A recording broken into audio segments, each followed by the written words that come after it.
دعا کا رمضان کے روزے سے کیا تعلق ہے، اس بات کی وضاحت کیجیے۔ اصل میں جب بندہ روزے کی حالت میں ہوتا ہے نا، جیسا کہ حدیث میں آتا ہے کہ روزے دار کی منہ کی بو اللہ کو کستوری سے بھی زیادہ محبوب ہے۔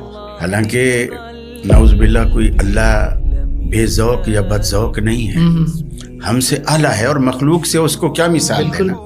ایسا ہی ہمیں منہ کی بو بری لگتی ہے، اللہ کو پسند ہے، لیکن پسند یہ نہیں کہ ہر بندے کے منہ کی بو، نہیں، روزے دار کے منہ کی بو۔ اس لیے نہیں کہ وہ مسواک نہیں کرتا، برش نہیں، روزے سے جب بندہ سارا دن کچھ نہیں کھاتا پیتا تو پیٹ میں غذا سڑتی ہے، وہ سانس کے ذریعے اس کی بو باہر آتی ہے۔ اللہ کو اس لیے پسند ہے کہ یہ سب کچھ میرے لیے برداشت کر رہا ہے، یعنی مجھے راضی رکھنے کے لیے، مجھے خوش کرنے کے لیے سب کچھ میرے لیے کر رہا ہے۔